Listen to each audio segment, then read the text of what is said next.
할렐루야. 주님께서 우리와 함께 계십니다. 주님이 함께 하시니 이 시간도 우리에게 좋은 일이 있을 줄 믿습니다. 소망을 이루시는 하나님이라는 제목으로 말씀의 은혜를 나누겠습니다.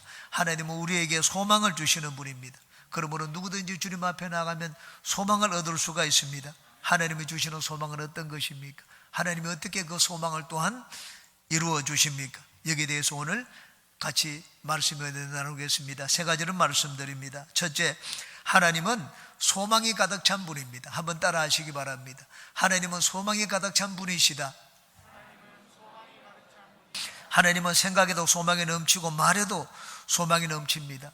하나님을 믿는 예수님은 한 번도 안 된다, 어렵다, 힘들다 그런 말씀을 하신 적이 없습니다. 하나님을 믿는데 할 수 있거든요. 무슨 말이냐? 하나님을 믿는 자에게는 능히 하지 못할 일이 없다고 말씀을 하셨습니다. 예수님은 죽은 지 나흘이나 되어서 시체 썩는 냄새가 나는 나사로의 집에 가셨습니다. 나는 부활이고 생명이니 누구든지 나를 믿으면 살고 살아서 나를 믿으면 영원히 죽지 않는다. 이것을 믿느냐? 말씀을 하셨습니다. 그리고 죽은 나사로를 살려주셨습니다. 예수님은 하나님을 믿으니 그 말씀과 생각 가운데 그 삶 가운데 항상 소망이 넘쳤습니다. 많은 이방인들이 주님 앞에 나왔습니다. 왜냐하면 주님 앞에 나아가면 병든 자는 고침받고 없는 자는 풍족하게 얻는 그런 소망을 가질 수가 있었기 때문입니다. 예수님은 어떤 환경에서도 절망하지 않았습니다. 우리에게도 마찬가지입니다.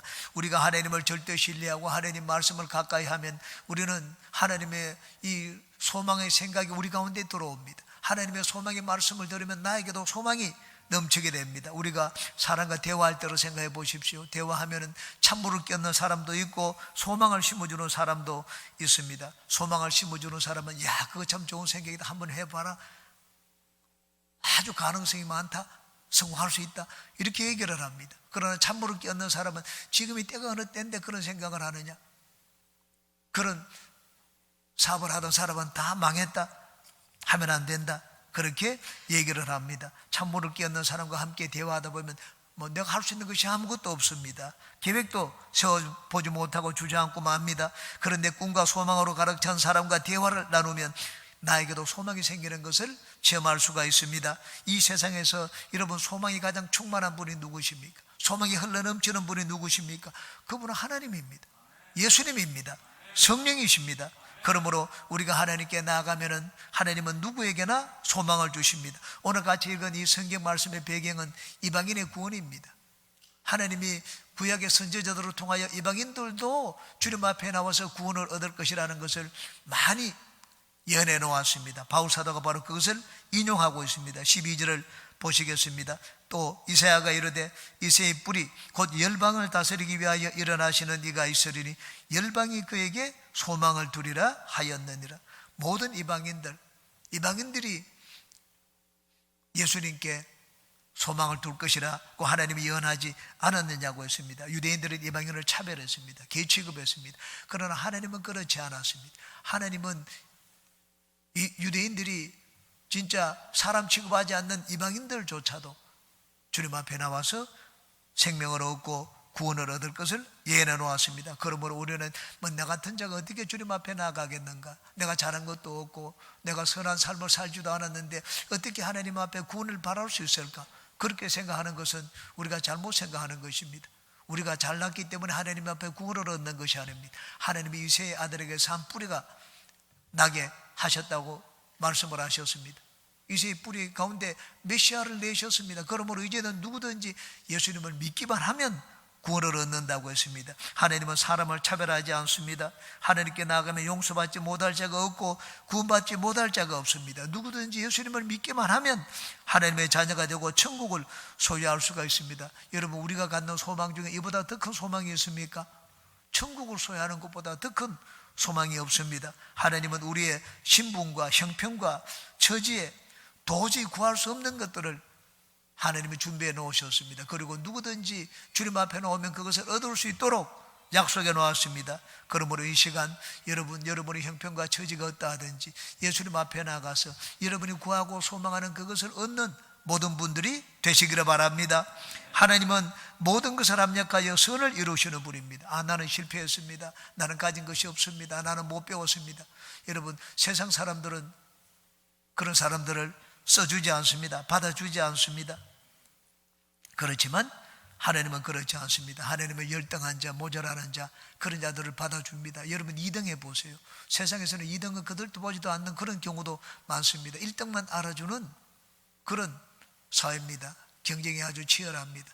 그러나 하나님은 2등이 아니라 꼴찌도 받아서 사용하십니다. 러시아 작가 톨스토이는 대학에서 계속 낙제 점수를 받았습니다. 대학에서 교수가 그 톨스토이에게 별명을 붙여주었습니다. 배우기를 포기한 젊은이. 배우기를 포기한 젊은이였지만 나중에 성경을 보고 성경에서 지혜를 얻었습니다. 그래서 불의의 명작인 전쟁과 평화라는 명장을 남기게 되었습니다. 프랑스 조각가 로댕은 예술학교에 입학을 했지만 3번이나 거절을 당했습니다. 로댕의 아버지는 그 로댕을 보고 난 다음 참 너 같은 아이가 우리 집안에서 태어났는 것이 수치라고 얘기를 했습니다. 그러나 나중에 로댕은 역사에 남는 작품을 남기게 되었습니다. 아인슈타인은 어떻습니까? 학교 담임 선생님이 얘는 도저히 인문학교는 갈 수가 없다고 했습니다. 기술학교 가서 기능을 배워가지고 살아갈 수 있도록 사회에서 적응할 수 있도록 가르치는 그것이 얘를 위하는 길이라고 생각을 했습니다. 그러나 학교 선생님이 무시했지만 오늘날 온 세계가 아인슈타인을 역사에 남는 천재라고 평가하고 있습니다. 영국의 국교 신부였던 제레미 테일러는 이렇게 말을 했습니다. 하나님은 꼴찌를 택해서 1등으로 만드신다. 하나님의 일꾼들은 연약했음에도 불구하고 하나님을 의지하고 신뢰했기 때문에 위대한 일을 남겼다. 성경은 말씀을 합니다. 고린도전서 1장입니다. 형제들아 너희를 부르심을 보라. 육체를 따라 지혜로운 자가 많지 아니하며 능한 자가 많지 아니하며 문벌 좋은 자가 많지 아니하도다. 그러나 하나님께서 세상에 미련한 것들을 택하사 지혜 있는 자들을 부끄럽게 하려 하시고 세상에 약한 것들을 택하사 강한 것들을 부끄럽게 하려 하시며 하나님께서 세상에 천한 것들과 멸시받는 것들과 없는 것들을 택하사 있는 것들을 폐하려 하시나니 이런 아무 육체도 하나님 앞에서 자랑하지 못하게 하려 하심이라.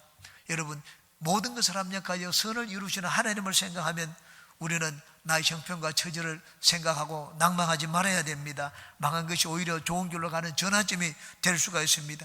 약한 것 그것이 바로 하나님을 바라봄으로 내가 더 강해질 수 있는 계기가 될 수가 있습니다. 베드로를 보십시오. 베드로가 허탕을 치고 바닷가에서 그물을 싣고 있었습니다. 그 해변에는 베드로 외에도 다른 어부들이 있었습니다. 그런데 예수님이 베드로의 배를 빌려달라고 하고 베드로에게 찾아가셨습니다.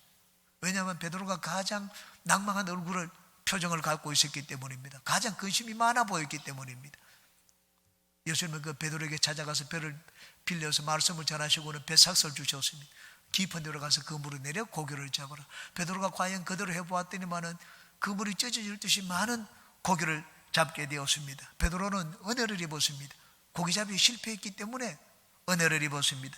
여러분 우리 하나님은 절대 희망의 하나님이십니다. 믿으시면 아멘 하시기 바랍니다. 내 형편이 아무리 절망적일지라도 여러분의 형편을 바라보지 말고 절대 희망의 하나님을 바라보시기 바랍니다. 하나님께는 나아가며 희망을 얻지 못할 자가 없습니다. 하나님은 절대 희망입니다. 나는 부족하다, 못났다 그렇게 생각하지 말고 꼴찌도 들어서시는 하나님 앞에 나아가는 여러분 되시기 바랍니다. 너무 늙었다고 생각하지 마십시오. 가진 것이 없다고 생각하지 마십시오. 힘이 없다고 생각하지 마십시오. 아브라함은 75세의 부름을 받아가지고 100세 자녀를 얻었습니다. 모세는 80세가 되어가지고 말을 제대로 못하는 입이 어눌한 자였습니다. 그런데 하나님의 쓰시니 모세는 이스라엘 역사에 가장 위대한 업적을 남기게 되었습니다. 갈렙은 85세가 되었습니다. 하나님 은혜를 입으니 나는 85세지만 여전히 청춘입니다. 저 산지를 내게 주소서. 이스라엘이 40년 전에 그 산지를 공략하다가 실패한 산지였습니다. 85세 갈렙이 하나님을 믿었습니다. 나는 여전히 젊다고 했습니다. 하나님이 함께 하시면 능히 저 산지를 차지할 수 있다고 했습니다. 그래서 그 헤브론 성읍을 정복을 했습니다. 하나님께 나아가면 어느 누구도 늦지 않습니다. 난 너무 나이가 많습니다. 늦었습니다. 이 나이에 못 살아겠습니까? 그렇게 말할 수 있는 자는 없습니다. 하나님은 우리에게 소망을 주시기 위하여 그 아들 예수님을 우리에게 내려보내셨습니다. 예수님은 우리의 생각과 마음속에 소망을 주기 위하여 십자가를 지셨습니다. 그러므로 예수님의 십자가 밑에 나아가면 우리는 절대 희망의 예수님의 은혜로 소망을 가질 수가 있습니다. 우리는 죄를 지었지만은 용서받을 소망을 가질 수가 있고, 나는 가진 것이 없지만은 부유한 소망을 가질 수가 있고, 병들었지만은 강하고 치료받고 강건하게 되는 소망을 가질 수가 있습니다. 여러분, 죽음의 불안과 공포에 쌓인 자는 예수님 앞에 나가면 영생 천국의 소망을 가질 수가 있습니다. 그러므로 여러분은 환경을 바라보지 말고, 여러분 자신을 바라보지 말고, 절대 희망 되시는 예수님을 바라보고, 영혼이 잘된 같이 범사에 잘되며 강건한 생명을 얻는 소망을 꿈꾸며 사시기를 주님의 이름으로 축원합니다. 두 번째입니다.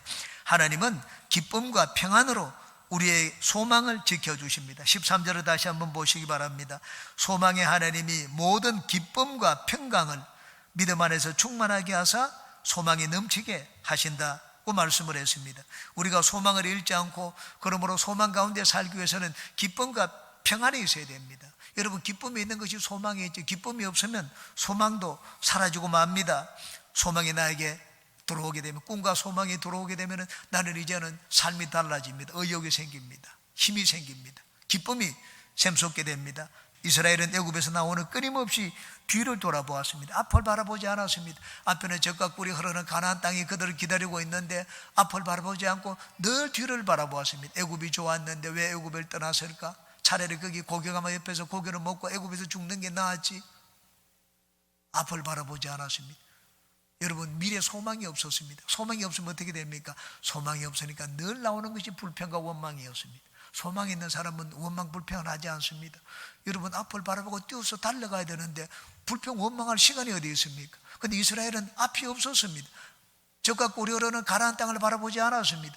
늘 뒤를 바라보았습니다. 그러니 늘 원망하고 불평하는 말을 했습니다. 그러다가 마침내 광야에서 다 죽고 말았습니다. 여러분, 소망의 말을 듣게 되면 듣는 사람도 힘이 생깁니다.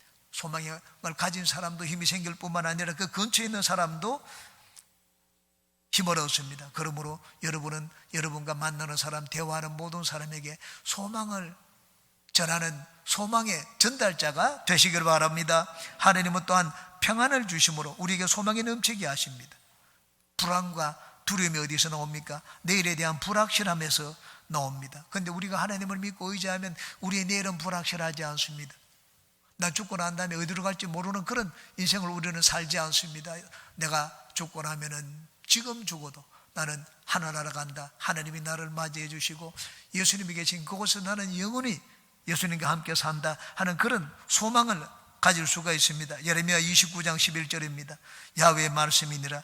너희를 향한 나의 생각을 내가 아나니 평안이요 재앙이 아니니라. 너에게 미래와 희망을 주는 것이니라 고 말씀을 했습니다. 하나님은 우리에게 평안을 주셔서 미래에 대한 희망을 갖도록 한다고 했습니다. 여러분, 마음이 평안하지 않으면 미래를 바라볼 수가 없습니다. 왜 또 마음이 불안하고 두렵습니까? 미래에 대한 확신이 없어서 그렇습니다.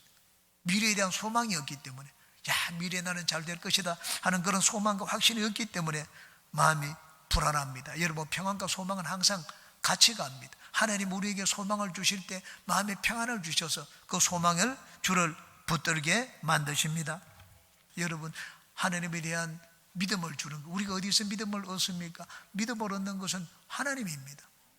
여러분, 돈, 세상에 물질이 많다고 해서 나에게 천국에 대한 믿음이 생기는 것이 아닙니다. 우리에게 믿음을 주는 것은 하나님이십니다. 우리가 하나님의 말씀을 들으면 하나님은 우리에게 믿음을 주십니다. 다윗은 시편에서 이렇게 고백을 했습니다. 시편 42편입니다. 내 영혼아, 네가 어찌하여 낙심하며 어찌하여 내 속에서 불안해하는가? 너는 하나님께 소망을 두라. 그가 나타나 도우심으로 말미암아 내가 여전히 찬송하리로다. 불안해하느냐? 불안에 떨지 말라고 했습니다.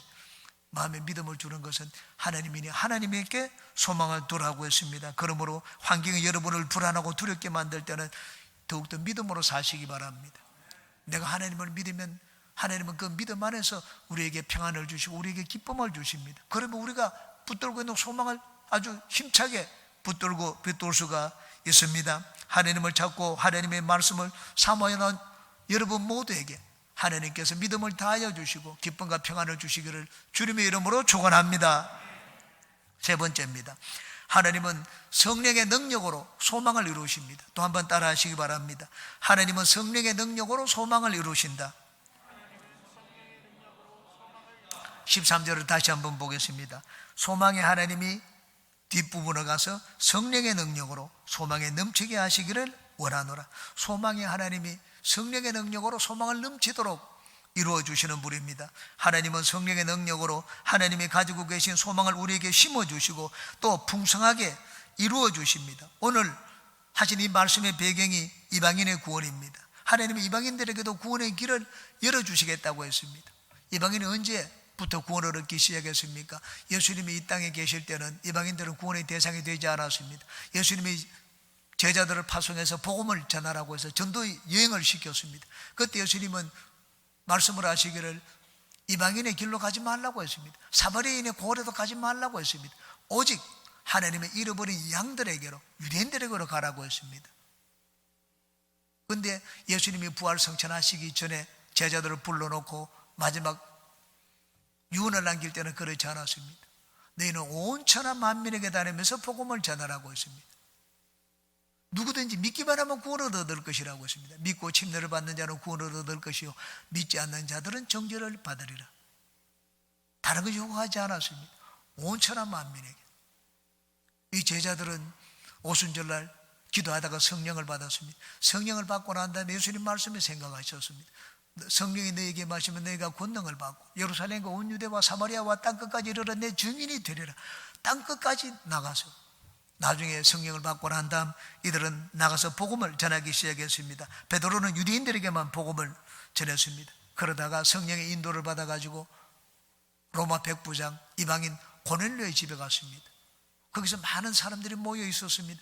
예수 그리스도의 복음을 전하는데 이방인들이 다 성령을 받았습니다. 베드로는 깜짝 놀랐습니다. 야, 우리가 믿을 때 받은 성령을 저들에게도 주셨는데, 똑같은 성령을 주셨는데 우리가 어찌 저들에게 침례줌을 금하겠는가? 그들을 침례주고 하나님의 가족으로 받아들였습니다. 이 일로 인하여 이방인들의 구원에 대한 소망의 복음이 전거되기 시작했습니다.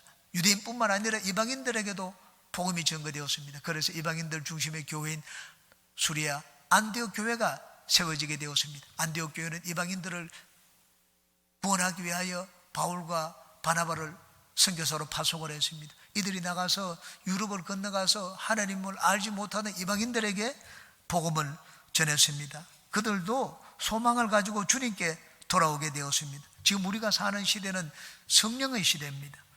예수님이 행하시던 복음서 시대에는 예수님께서 구원의 소망을 주셨습니다. 예수님이 주신 구원의 소망은 이방인들이 아니었습니다. 유대인들이었습니다. 하나님의 백성들이었습니다.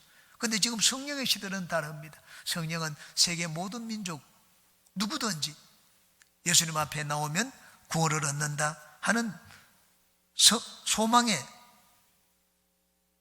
말씀을 우리에게 주십니다. 성령으로 그러므로 충만하지 않을 때는 천국에 대한 소망이 희미합니다. 우리에게 소망을 주신 분이 성령이기 때문에 성령이 충만하지 않을 때 하나님 말씀을 들어도 말씀을 들을 때는 천국이 내 안에 있는 것 같습니다. 그런데 세상에 나가서 세상 사람들과 같이 살면 또 다릅니다. 저는 주일날 처음 예수님을 믿을 때 일어나서 결심기도를 4번이나 했습니다. 오늘 처음 교회 나오거나 세상으로 갔다가 다시 주님 앞에 나온 분은 그 자리에 일어나시기 바랍니다. 많은 사람들 앞에서 예수님을 구주로 고백해야지 우리가 하나님 앞에 설 때도 예수님께서 하나님 앞에서 우리를 시인해 주십니다. 저는 그 말씀을 듣고 일어났습니다. 결심 기도를 했습니다. 예수님을 내 구주로 모셔드렸습니다. 그리고 세상에 나갔습니다. 세상에 나가서 삶이 달라지지 않았습니다. 어제 했던 그대로 삶을 살았습니다. 술 마시고 당구 치고 바둑 두고 그 삶을 그대로 살았기 때문에 교회에서는 막 하나님 말씀을 들으면 내가 하나님 백성인 것처럼 여겨졌다가 세상에 있으면 나는 마귀의 손에 있는 지옥 자식인 것처럼 느껴졌습니다. 내가 죽으면 천국 가지 못한 간다는 그런 확신이 없었습니다. 죽는 것이 두려웠습니다. 왜? 천국 간다는 소망과 확신이 없었기 때문입니다. 그러다가 성령을 받았습니다. 성령을 받고 난 다음에는 달라졌습니다. 물론 이전에 살던 삶에서 완전히 벗어나지 않았습니다. 천사가 된 것이 아니었습니다. 옛날에 나쁜 성품도 그대로 가지고 있었습니다. 그런데 한 가지 달라진 것이 있었습니다. 내가 지금 여기서 어떤 일이 생겨 죽더라도 나는 하늘나라 간다. 나는 천국 백성이다. 그 소망과 확신을 가지게 되었습니다. 성령을 받고 난 다음에는 천국이 이제는 나에게 소망이 되었습니다. 죽는 것이 두렵지 않았습니다. 하나님이 나를 향하여 가지신 소망을 우리에게 심어주시고 또 확신시켜 주시는 분이 성령이십니다. 그뿐만 아니라 성령은 우리가 가진 소망을, 우리에게 심어주신 소망을 실제로 이루어 주시는 분입니다. 소망이 이루어지지 않으면 헛된 망상에 불과합니다. 소망이 이루어지면 그 소망은 망상이 아닙니다. 현실입니다. 영원한 천국에 대한 소망을 이루어 주시는 분이 성령입니다. 우리 죽을 몸이 완전히 다시 살아나서 예수님과 같이 될 것이다, 그 소망을 주셨습니다. 그 소망을 이루시는 분이 누굽니까? 성령입니다. 마지막 날 부활 때 성령이 우리의 몸을 다시 살리시고 영원히 죽지 않는 몸을 우리에게 주십니다. 부활체를 우리에게 주십니다. 성령님은 또한 우리가 이 땅에 살면서 가지는 소망을 이루어 주십니다. 예수님을 믿고 성령으로 충만한 삶을 살면 성령은 나를 향하여 가지신 하나님의 꿈과 소망을 우리에게 심어주십니다. 그리고 이 꿈과 소망을 주시고 난 다음에 그것을 이루기 위해서 성령을 이제는 일을 하십니다. 하나님은 요셉에게 형들과 부모가 자기에게 절하라는 꿈을 심어주었습니다. 요셉은 그 꿈을 잃어버리지 않았습니다. 그 꿈을 이루어주시는 분이 누굽니까? 성령입니다. 나중에 바로 앞에 섰을 때 바로왕이 감탄을 했습니다. 이처럼 하나님의 영에 감동된 사람은 어디서 찾겠느냐고 했습니다. 요셉이 가진 그 지혜는 스스로 만들어내고 배우고 습득한 지혜가 아니었습니다. 성령 하나님이 주신 지혜였습니다. 마귀는 하나님이 나에게 심어준 꿈과 소망을 무너뜨리려고 하지만 성령께서는 내가 그것을 힘있게 붙들게 만드시고 마침내 이루어 주십니다. 우리에게 꿈과 소망을 주시고 그것을 또한 풍성히 이루어 주시는 분은 성령이십니다. 예수님은 인류 구원에 대한 꿈과 소망을 가졌습니다. 이 땅에 계실 때 예수님은 그 꿈과 소망을 이루지를 못했습니다. 그런데 하늘나라로 가시면서 제자들에게 당부하고 부탁을 했습니다. 내가 가면 성령을 보내줄 테니 성령이 너희에게 마시면 이제는 온 세상이 너희에게 하나님께로 나올 것이라고 했습니다. 그러므로 너희는 땅끝까지 이르러 복음을 전하라고 했습니다. 예수님이 이 땅에 계실 때 이루어지지 못했습니다. 성령이 오시면 이제는 이루어 주실 것이라고 했습니다. 예수님이 이 땅에 계실 때 꿈과 소망을 가졌습니다.